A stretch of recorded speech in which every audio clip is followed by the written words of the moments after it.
Hormuz প্রণালীতে এবার নতুন চাল ইরানের। জাহাজ চলবে ঠিকই, কিন্তু বিনা পয়সায় নয়। ইরানের সংসদীয় কমিটির অনুমোদন, হরমুজ দিয়ে যাওয়া জাহাজ থেকে নেওয়া হবে সেবা ফি।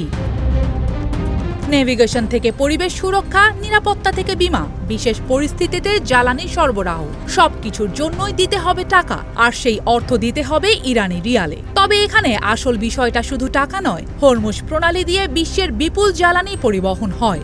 যুদ্ধ শুরুর আগে বৈশ্বিক তেল সরবরাহের প্রায় 1/5 এই পথের ওপর নির্ভরশীল ছিল। তাই এখানে টোল বসানোর অর্থ শুধু একটি নতুন ফি নয়, এটা সমুদ্রপথের নিয়ন্ত্রণ নিয়ে বড় এক বার্তা।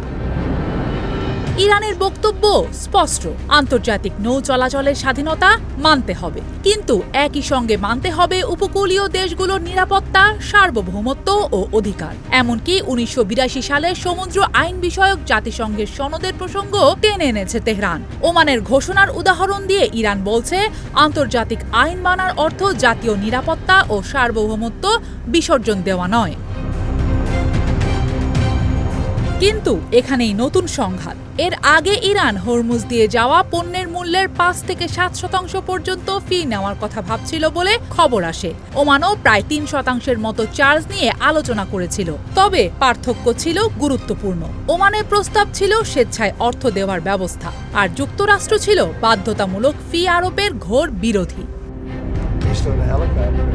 মার্কিন নিষেধাজ্ঞা, বীমা সংকট, আন্তর্জাতিক নৌ বাণিজ্যে অনিশ্চয়তা, অর্থাৎ একটি ফি পুরো শিপিং ব্যবস্থায় আনতে পারে নতুন চাপ। ইরানের শীর্ষ নিরাপত্তা কর্মকর্তাদের একজন মোহসেন রেজাই বলেছেন, অর্থনৈতিক যুদ্ধ চলতে থাকলে হরমুজ তো বটেই, পারস্য উপসাগর থেকেও এক ফোঁটা তেল রপ্তানি হতে দেওয়া হবে না।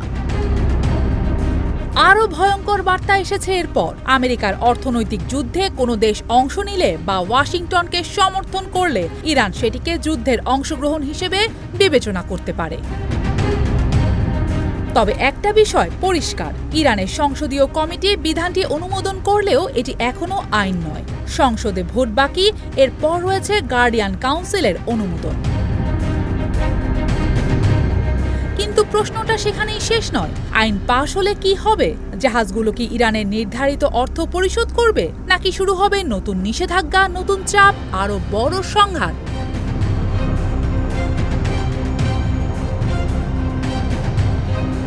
হরমুজের দাম নির্ধারণের ক্ষমতা নিয়ে ইরান ও আমেরিকা যদি মুখোমুখি দাঁড়ায়, তাহলে কি সমুদ্রের এই সরু প্রণালী হয়ে উঠবে পরবর্তী বড় সংঘাতের বিস্ফোরক মঞ্চ?